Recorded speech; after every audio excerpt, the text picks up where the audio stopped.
नमस्ते, मैं चंद्रशेखर आप सभी को मैं अपने चैनल डिलीजेंट एकेडमी में स्वागत करता हूं। हम लोग बिहार एसएससी के लिए एक मैथ का सीरीज स्टार्ट किए थे, जिसमें हम लोग प्रत्येक दिन बिहार एसएससी में आए हुए मैथ का प्रीवियस ईयर क्वेश्चन और उस पर आधारित मैथ का क्वेश्चन कर रहे हैं। चलिए आज उस सीरीज में हम लोग आगे की तरफ चलते हैं। इससे पहले अगर आप मेरे चैनल पर नए हो तो चैनल को सब्सक्राइब कर ले और बेल आइकन को प्रेस करना बिल्कुल ना भूलें, ताकि आपको सबसे पहले लेटेस्ट नोटिफिकेशन मिलता रहे। चलिए अब हम लोग क्वेश्चन की तरफ चलते हैं। देखिए हमारा क्वेश्चन क्या दिया हुआ है। हमारा क्वेश्चन है ए, बी और सी क्रमशः 10, 15 और 30 दिनों में एक कार्य को पूरा कर सकते हैं। यदि बी और सी दोनों हर तीसरे दिन ए की सहायता करते हैं तो कार्य कितने दिनों में पूरा हो सकता है। तो देखिए हम सबसे पहले क्या करेंगे, जो हमारा यहाँ समय दिया हुआ है हम उस समय का एलसीएम निकालेंगे। देखिए हमारा समय क्या दिया हुआ है, हमारा समय दिया हुआ है 10 दिन, 15 दिन और 30 दिन दिया हुआ है। तो हम सबसे पहले 10, 15 और 30 का हम एलसीएम निकालेंगे। देखिए 10, 15 और 30 का एलसीएम क्या हो जाएगा, एलसीएम हो जाएगा 30। अब देखिए हम यहां से टोटल वर्क को मान लेते हैं 30 यूनिट, टोटल वर्क को हम मान लेते हैं 30 यूनिट। अब देखिए जब इस 30 यूनिट काम को ए अकेले कर रहा है, ए अकेले कर रहा है तो कितना समय ले रहा है, 10 दिन का समय ले रहा है। और जब इस 30 यूनिट काम को बी अकेले कर रहा है तो कितना समय ले रहा है, 15 दिन का समय ले रहा है। और जब इस 30 यूनिट काम को सी अकेले कर रहा है तो कितना समय ले रहा है, 30 दिन का समय ले रहा है। तो देखिए हम यहां से तीनों का इफिशियंसी निकाल सकते हैं।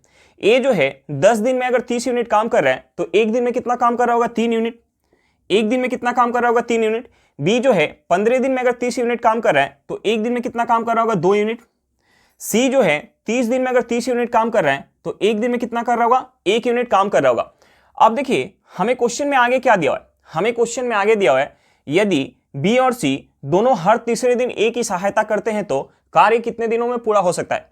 इसका मतलब क्या हुआ कि ए जो है पहले दिन काम कर रहा होगा, ए जो है पहले दिन काम कर रहा होगा और दूसरे दिन भी कौन काम कर रहा होगा, ए कर रहा होगा। दूसरे दिन भी ए काम कर रहा होगा और तीसरे दिन ए की सहायता जो है बी और सी कर रहे हैं। तीसरे दिन ए की सहायता कौन कर रहे हैं, बी और सी कर रहे हैं। तीसरे दिन ए की सहायता बी और सी कर रहे हैं। तीसरे दिन ए की सहायता जो है बी और सी कर रहे हैं। अब देखिए ए जो है एक दिन में कितना यूनिट काम कर रहा है, 3 यूनिट। तो पहले दिन ए कितना काम करेगा, 3 यूनिट। दूसरे दिन भी ए कितना काम करेगा, 3 यूनिट। अब देखिए तीसरे दिन तीनों काम कर रहे हैं, तीसरे दिन तीनों काम कर रहे हैं। तो ए जो है एक दिन में 3 यूनिट काम कर रहा है, बी जो है एक दिन में 2 यूनिट और सी जो है एक दिन में 1 यूनिट काम कर रहा है। तो तीनों मिलकर एक दिन में कितना काम करेंगे, 6 यूनिट काम करेंगे। तीनों मिलकर एक दिन में कितना काम करेंगे, 6 यूनिट काम करेंगे। अब देखिए यहां तक समय कितना हो गया, यहां तक समय हो गया 3 दिन। समय कितना हो गया, 3 दिन। और काम कितना हो गया, काम हो गया 12 यूनिट। काम कितना हो गया, 12 यूनिट। और हमें काम करवाना कितना है, 30 यूनिट काम करवाना है।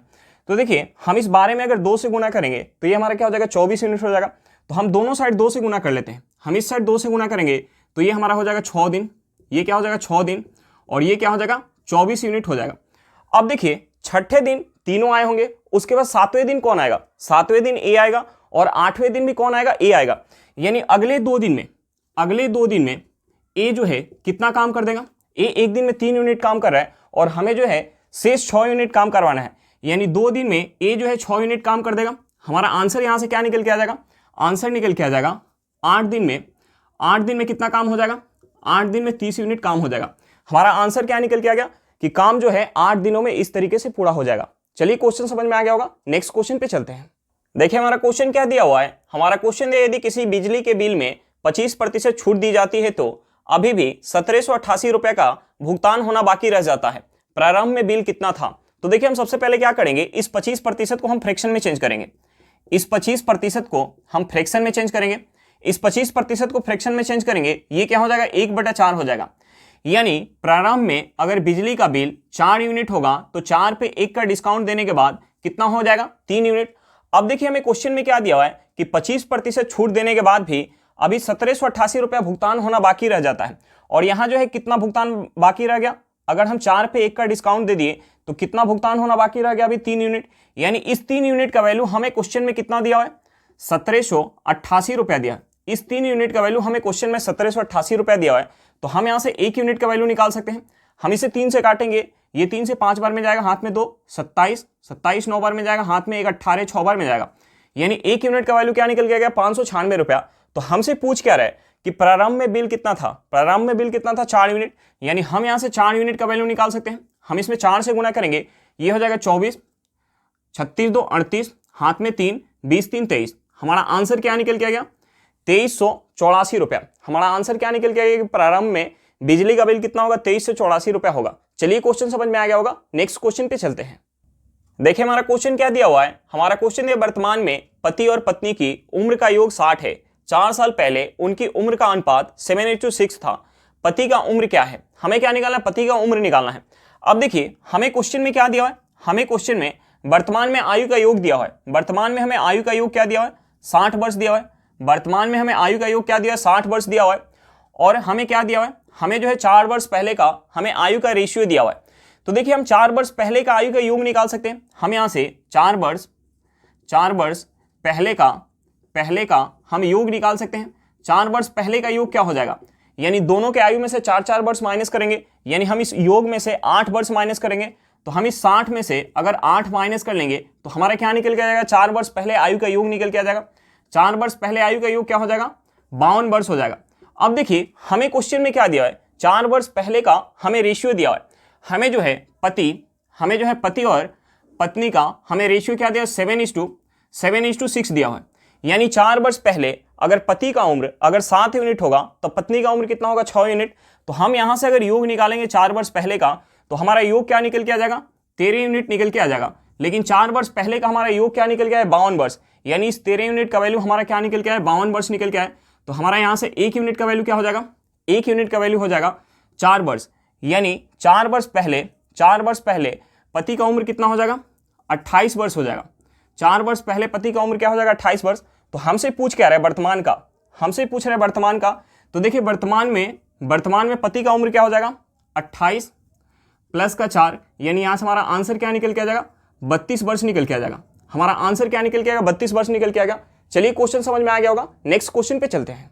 देखिए हमारा क्वेश्चन क्या दिया हुआ है। हमारा क्वेश्चन दिया यदि किसी मूलधन पर चक्रवृद्धि ब्याज पर दूसरे और तीसरे वर्ष प्राप्त होने वाली राशि क्रमानुसार 16,854 रुपया और 17,865.24 रुपया है तो ब्याज दर क्या होगी?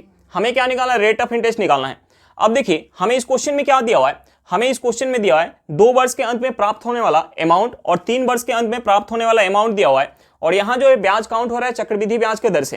तो देखिए चक्रवृद्धि ब्याज में जब हम पहले वर्ष के अंत में ब्याज काउंट करते हैं और वहां से जो हमारा अमाउंट निकल के आता है वो अमाउंट दूसरे वर्ष के लिए क्या बन जाता है? प्रिंसिपल बन जाता है। और दूसरे वर्ष के अंत में जब हम ब्याज काउंट करते हैं और वहां से जो हमारा अमाउंट निकल के आता है वो अमाउंट तीसरे वर्ष के लिए क्या बन जाता है? प्रिंसिपल बन जाता है। अब देखिए हमें क्वेश्चन में दिया है कि दूसरे वर्ष के अंत में कितना अमाउंट प्राप्त हो रहा है? 16,854 रुपया। और तीसरे वर्ष के अंत में कितना अमाउंट प्राप्त हो रहा है? 17,865.24 रुपया प्राप्त हो रहा है। तो जो दूसरे वर्ष के अंत में जो अमाउंट प्राप्त हो रहा होगा वो अमाउंट तीसरे वर्ष के लिए क्या बन जाएगा? प्रिंसिपल बन जाएगा। यानी यहाँ प्रिंसिपल क्या हो जाएगा?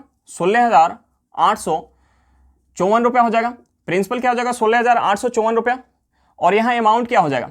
प्रिंसिपल हो जाएगा 16,854 रुपया और अमाउंट क्या हो जाएगा? अमाउंट हो जाएगा 17,865.24 रुपया। और यहाँ समय कितना हो जाएगा?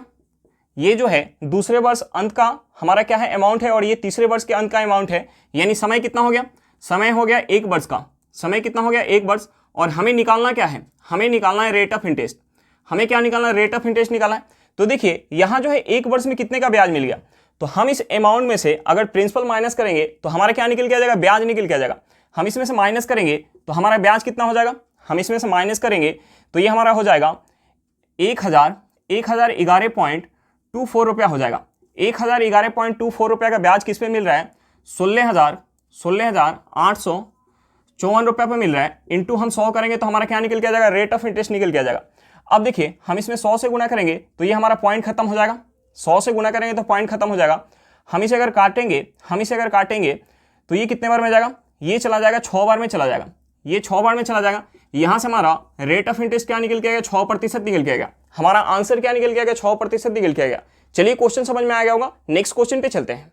देखिए हमारा क्वेश्चन क्या दिया हुआ है। हमारा क्वेश्चन है एक आयत के परिमाप का आधा भाग 30 सेंटीमीटर है। यदि आयत की लंबाई इसकी चौड़ाई से 6 सेंटीमीटर अधिक है तो आयत का क्षेत्रफल क्या है? हमें क्या निकालना? आयत का क्षेत्रफल निकालना है।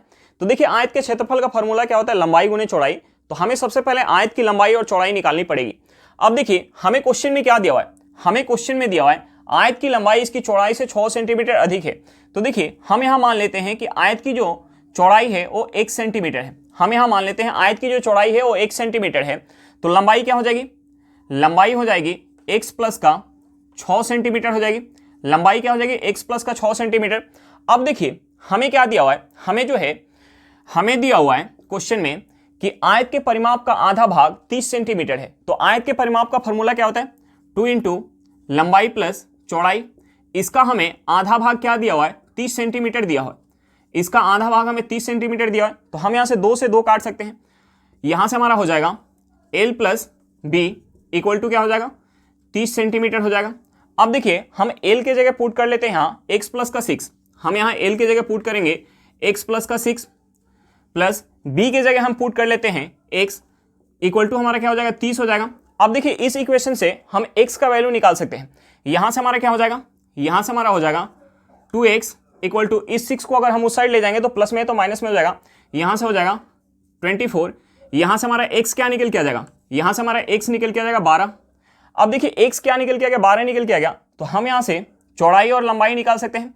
चौड़ाई क्या है 1 सेंटीमीटर और x का वैल्यू क्या निकल के है 12, यानी चौड़ाई हो जाएगी 12 सेंटीमीटर और लंबाई क्या हो जाएगी x प्लस का 6, यानी x के जगह 12 रखेंगे तो लंबाई क्या हो जाएगी 18 सेंटीमीटर। अब देखिए आयत का हमें लंबाई और चौड़ाई पता चल गया, तो हम क्षेत्रफल निकाल सकते हैं। आयत का क्षेत्रफल क्या हो जाएगा, लंबाई गुने चौड़ाई। हम लंबाई की जगह पुट करेंगे 18 सेंटीमीटर और चौड़ाई की जगह पुट करेंगे 12 सेंटीमीटर। यहाँ से हमारा क्या निकल के आ जाएगा, 18 में 12 से गुना करेंगे, ये हमारा हो जाएगा 216 सेंटीमीटर स्क्वायर। हमारा आंसर क्या निकल के आ गया, 216 सेंटीमीटर स्क्वायर निकल के आ गया। चलिए क्वेश्चन समझ में आ गया होगा, नेक्स्ट क्वेश्चन पे चलते हैं। देखिए हमारा क्वेश्चन क्या दिया हुआ है, हमारा क्वेश्चन ये दो संख्याएं 12 और 48 का तृतीय अनुपात क्या होगा। हमें क्या निकालना है, तृतीय अनुपात निकालना है। देखिए हमें 12 और 48 का हमें तृतीय अनुपात निकालना है। तो देखिए तृतीय अनुपात का फॉर्मूला क्या होता है, तृतीय अनुपात का फॉर्मूला होता है बी स्क्वायर बटा ए। बी की जगह हमारा क्या है 48, यानी हम 48 का स्क्वायर करेंगे, 48 गुने 48 बटा हम क्या करेंगे ए हमारा क्या है 12 है। अब देखिए 12 से 48 कितने बार में जाएगा, 4 बार में। हम 4 से गुना करेंगे अगर 48 में तो ये हमारा क्या हो जाएगा 192, यानी तृतीय अनुपात हमारा क्या निकल के आ गया 192 निकल के आ गया। हमारा आंसर क्या हो जाएगा 192 हो जाएगा। चलिए क्वेश्चन समझ में आ गया होगा, नेक्स्ट क्वेश्चन पे चलते हैं। देखिए हमारा क्वेश्चन क्या दिया हुआ है, हमारा क्वेश्चन यदि किसी बेलनाकार वस्तु के वक्र सतह का क्षेत्रफल 616 सेंटीमीटर स्क्वायर और ऊंचाई 14 सेंटीमीटर है तो उसकी त्रिज्या ज्ञात करें। हमें क्या निकालना है, त्रिज्या निकालना है। अब देखिए हमें बेलनाकार वस्तु का वक्र सतह का क्षेत्रफल दिया हुआ है, तो देखिए बेलन के वक्र सतह का क्षेत्रफल का फॉर्मूला क्या होता है, 2 पाई आर एच। इसका वैल्यू हमें क्वेश्चन में क्या दिया हुआ है, 616 सेंटीमीटर स्क्वायर दिया हुआ है। अब देखिए हमें क्वेश्चन में और क्या दिया हुआ है, बेलन की ऊंचाई दिया हुआ है और हमसे रेडियस पूछ रहा है। तो देखिए हम इसमें यहाँ h और पाई का वैल्यू पुट करेंगे तो यहाँ से हमारा क्या निकल के आ जाएगा, रेडियस निकल के आ जाएगा। 2 इंटू पाई का वैल्यू क्या हो जाएगा 22/7। रेडियस हमें निकालना है और हाइट हमें क्या दिया है 14 सेंटीमीटर इक्वल टू क्या हो जाएगा 616। अब देखिए हम इसे अगर 7 से काटेंगे 14 को तो ये कितने बार में जाएगा, 2 बार में। 22 से अगर हम 616 को काटेंगे तो ये कितने बार में जाएगा, ये चला जाएगा 2 बार में, 8 यानी 28 बार में चला जाएगा। उसके बाद हम इस 2 से अगर 28 को काटेंगे तो ये कितने बार में जाएगा, 14 बार में। इस 2 से अगर हम 14 को काटेंगे तो ये कितने बार में जाएगा, 7 बार में। यानी यहां से हमारा रेडियस क्या निकल के आ गया, रेडियस निकल के आ गया 7 सेंटीमीटर। रेडियस क्या निकल के आ गया 7 सेंटीमीटर। चलिए क्वेश्चन समझ में आ गया होगा, नेक्स्ट क्वेश्चन पे चलते हैं। देखिए हमारा क्वेश्चन क्या दिया हुआ है, हमारा क्वेश्चन ये 2 छात्र एक परीक्षा में बैठे, उनमें से एक ने दूसरे की तुलना में 22 अंक अधिक हासिल किए और उसके अंक उन दोनों के अंकों के योग का 55% थे। उन दोनों ने कितने अंक प्राप्त किए। अब देखिए हमें क्वेश्चन में क्या दिया हुआ है, हमें क्वेश्चन में दिया है कि 2 छात्र जो है परीक्षा में बैठे और एक ने दूसरे की तुलना में 22 अंक अधिक हासिल किए। तो देखिए हमने मान लिया कि जो एक विद्यार्थी है अगर वह x अंक प्राप्त करेगा तो दूसरा कितना प्राप्त करेगा, x प्लस का 22 अंक प्राप्त करेगा। अब देखिए हमें क्वेश्चन में आगे क्या दिया हुआ है कि और उसके अंक उन दोनों के अंकों के योग का 55% थे। यानी हम यहां से क्या लिख सकते हैं, हम यहां से लिख सकते हैं x प्लस 22 ये किसके बराबर हो जाएगा, x प्लस 22 के 55% के बराबर हो जाएगा, 55% के बराबर हो जाएगा। अब देखिए हम इस इक्वेशन से x का वैल्यू निकाल सकते हैं। हम इसे अगर काटेंगे ये हमारा 5 से चला जाएगा 11 बार में, ये 5 से 20 बार में चला जाएगा। हम यहाँ क्रॉस गुना कर लेते हैं, हम यहाँ क्रॉस गुना करेंगे तो ये हमारा क्या हो जाएगा, ये हो जाएगा 20x प्लस ये हमारा हो जाएगा 440 इक्वल टू हम इसमें अगर गुना करेंगे x प्लस x क्या हो जाएगा 2x 2x में अगर हम 11 से गुना करेंगे ये हमारा हो जाएगा 22x प्लस क्या हो जाएगा 22 में अगर हम 11 से गुना करेंगे तो ये हमारा क्या हो जाएगा, ये हो जाएगा 242। ये क्या हो जाएगा 242। अब देखिए हम यहाँ से अगर 20x को उस साइड लेके जाएंगे तो हमारा प्लस में तो माइनस में हो जाएगा, यानी हम यहाँ से लिख सकते हैं 22x माइनस का 20x इक्वल टू, अगर हम यहाँ से 242 को अगर इस साइड लेके आए तो प्लस में तो माइनस में हो जाएगा, यानी 440 में से हम माइनस करेंगे 242 माइनस करेंगे, यहाँ से हमारा क्या हो जाएगा, यहाँ से हो जाएगा 2x इक्वल टू, हम इसमें से माइनस करेंगे, अगर हम इसमें से 240 माइनस कर लें, हम इसमें से 240 माइनस कर लेंगे तो क्या बच जाएगा 200, और हमने जो है कम यहाँ 2 माइनस किया तो हम इसमें से 2 और माइनस करेंगे, ये हमारा क्या हो जाएगा 198 हो जाएगा। यहाँ से हमारा x इक्वल टू क्या निकल के आ जाएगा, x इक्वल टू निकल के आ जाएगा 99। x क्या निकल के आ गया, 99 निकल के आ गया। तो जो है अगर एक विद्यार्थी जो है 1 अंक प्राप्त कर रहा था तो दूसरा कितना प्राप्त कर रहा था, x प्लस का 22, यानी यहाँ से हमारा क्या हो जाएगा, हम यहाँ ऑप्शन से देख सकते हैं हमारा ऑप्शन ए जो है सही आंसर हो जाएगा, क्योंकि एक विद्यार्थी अगर 99 अंक प्राप्त कर रहा है तो दूसरा कितना प्राप्त करेगा 121। हमारा आंसर क्या निकल के आ गया, ऑप्शन ए। चलिए क्वेश्चन समझ में आ गया होगा, नेक्स्ट क्वेश्चन पे चलते हैं। देखिए हमारा क्वेश्चन क्या दिया हुआ है, हमारा क्वेश्चन है एक कंपनी का लगातार 11 साल का औसत राजस्व 77 लाख रुपया है। यदि पहले 6 साल का औसत 72 लाख रुपया है और अंतिम 6 साल का औसत 84 लाख रुपया है तो छठे वर्ष का राजस्व ज्ञात करें। हमें क्या निकालना, छठे वर्ष का राजस्व निकालना है। अब देखिए हमें क्वेश्चन में क्या दिया हुआ है, हमें क्वेश्चन में 11 साल का हमें औसत दिया हुआ है। 11 साल का हमें औसत क्या दिया है, 77 लाख रुपया, और हमें क्या दिया, पहले 6 साल का हमें औसत दिया है। पहले 6 साल का हमें औसत क्या दिया है, 72 लाख रुपया, और अंतिम 6 साल का हमें औसत दिया है। अंतिम 6 साल का औसत हमें क्या दिया, 84 लाख रुपया दिया है। तो देखिए हमें जो है क्वेश्चन में 11 साल का औसत राजस्व क्या दिया है, 77 लाख रुपया दिया है। तो हम मान लेते हैं कि प्रत्येक साल का जो राजस्व है वो क्या है, 77 लाख रुपया है। तो देखिए 72 जो है, जब हम पहले 6 साल का औसत निकाल रहे हैं तो यहाँ क्या निकल के आ रहा है, 72 निकल के आ रहा है। तो 72 जो है 77 से कितना कम है, 72 जो है 77 से 5 कम है, और यहाँ वर्ष का संख्या कितना है, 6 है। और जब हम अंतिम 6 साल का राजस्व निकाल रहे हैं, औसत राजस्व, तो यहाँ से क्या निकल के आ रहा है, 84 लाख निकल के आ रहा है। तो 77 से 84 कितना ज्यादा है, 77 से 84 जो है 7 ज्यादा है, और यहाँ वर्ष का संख्या क्या है, 6 है। अब देखिए यहाँ से हमारा जो भी निकल के आएगा, यहाँ से हमारा जो भी निकल के आएगा हम उसे इस 77 में ऐड कर देंगे तो हमारा क्या निकल के आ जाएगा, छठे वर्ष का हमारा राजस्व निकल के आ जाएगा। तो यहाँ से हमारा 77 हम यहाँ अगर गुना करेंगे तो ये हो जाएगा माइनस का 30, और ये हो जाएगा प्लस का 42। तो यहाँ से हमारा क्या निकल के आ जाएगा, छठे वर्ष का हमारा राजस्व निकल के आ जाएगा। देखिए हम इसमें से अगर हम माइनस का अगर 30 करेंगे तो यहाँ से हमारा क्या हो जाएगा, प्लस का 12। प्लस का 12 अगर हम 77 में ऐड करेंगे तो ये हमारा कितना हो जाएगा, ये हमारा हो जाएगा 89 लाख। हमारा क्या निकल के आ गया, 89 लाख रुपया निकल के आ गया छठे वर्ष का राजस्व। देखिए अगर ऐसे ना समझ में आए तो हम इसे बेसिक तरीका से भी बना सकते हैं। बेसिक तरीके से बनाने के लिए हम क्या करेंगे, 11 साल का हम यहाँ से योग निकाल लेंगे। हमें औसत दिया हुआ है तो हम इस औसत में इस संख्या से गुना करेंगे तो हमारा योग निकल के आ जाएगा। उसके बाद हम इस 6 साल का योग निकाल लेंगे, उसके बाद हम अंतिम 6 साल का योग निकाल लेंगे और इन दोनों को ऐड करेंगे। पहले 6 साल का योग और अंतिम 6 साल का योग को ऐड करके हम इसमें से अगर 11 साल का योग माइनस करेंगे तो यहां से हमारा क्या निकल के आ जाएगा, छठे साल का हमारा राजस्व निकल के आ जाएगा। क्योंकि हम जब पहले 6 साल ले रहे हैं और अंतिम 6 साल ले रहे हैं तो दोनों में जो है छठे साल को हम 2 बार काउंट करें, यानी पहले बार भी हम छठे साल को काउंट करें और दूसरे बार भी छठे साल को काउंट करें। तो हम इन दोनों का योग करके इसमें से अगर हम 11 साल का योग माइनस करेंगे तो हमारा क्या निकल के आ जाएगा, छठे साल का राजस्व निकल के आ जाएगा। लेकिन हमें इतना करने की जरूरत नहीं है, हम इस तरीके से बना सकते हैं क्वेश्चन को। हमारा आंसर क्या निकल के आ गया, 89 लाख रुपया। चलिए क्वेश्चन समझ में आ गया होगा, नेक्स्ट क्वेश्चन पे चलते हैं। देखिए हमारा क्वेश्चन क्या दिया हुआ है, हमारा क्वेश्चन है राजन एक मशीन 52 लाख रुपए में घाटे में बेचता है। यदि उसने उसे 62 लाख रुपए में बेचा होता तो उसका लाभ उसके पूर्व घाटे का 9 गुना होता। मशीन का क्रय मूल्य क्या होगा। हमें क्या निकालना, मशीन का क्रय मूल्य निकालना है। हमें क्या निकालना है, मशीन का हमें जो है सीपी निकालना है। अब देखिए हमें क्वेश्चन में दिया है कि मशीन जब 52 लाख रुपए में बेच रहा है तो उसे घाटा हो रहा है। 52 लाख रुपए में अगर बेच रहा है तो उसे क्या हो रहा है, घाटा हो रहा है। 52 लाख रुपए में बेच रहा है तो घाटा हो रहा है। और हमें क्वेश्चन में आगे क्या दिया हुआ है कि अगर उसे 62 लाख रुपए में बेचता, 62 लाख रुपए में बेचता तो उसे लाभ होता और उसका लाभ जो है उसके पूर्व घाटे का 9 गुना होता। तो देखिए हमने मान लिया कि जब 52 लाख रुपए में बेच रहा था तो एक्स का जो है हानि हो रहा था। तो जब 62 लाख रुपए में बेचता तो इसका 9 गुना लाभ होता, यानी लाभ कितने का हो जाता, x गुने 9 का लाभ हो जाता। तो देखिए हम यहां से क्या लिख सकते हैं, हम यहां से लिख सकते हैं अगर हम इन दोनों का डिफरेंस लेंगे तो ये किसके बराबर हो जाएगा, x प्लस x गुने 9 के बराबर हो जाएगा। यानी यहां से हमारा हो जाएगा x plus 9x equal to क्या हो जाएगा, 62 माइनस 52 हो जाएगा। अब देखिए हम यहां से लिख सकते हैं, हम इसे ऐड करेंगे तो ये हमारा क्या हो जाएगा, ये हो जाएगा 10x हो जाएगा। और हम यहां से अगर अंतर लेंगे तो यहां से हमारा क्या निकल के आ जाएगा, 10 लाख निकल के आ जाएगा। अब देखिए यहां से हमारा 10 से 10 कट जाएगा, यहां से हमारा x इक्वल टू क्या निकल के आ गया, x इक्वल टू निकल के आ गया 1 लाख, x इक्वल टू क्या निकल के आ गया, 1 लाख रुपया निकल के आ गया। अब देखिए या तो हम इस 52 में x का वैल्यू ऐड कर दें या हम इस 62 में से 9x का वैल्यू हम माइनस कर लें, तो हमारा क्या निकल के आ जाएगा, cp निकल के आ जाएगा। यहां से हमारा cp क्या हो जाएगा, हमारा cp हो जाएगा अगर हम इस 52 में x का वैल्यू ऐड कर दें तो यहां से हमारा क्या निकल के आ जाएगा, 53 लाख। हमारा आंसर क्या निकल के आ गया, 53 लाख रुपया। उस मशीन का cp क्या होगा, 53 लाख रुपया होगा। चलिए क्वेश्चन समझ में आ गया होगा।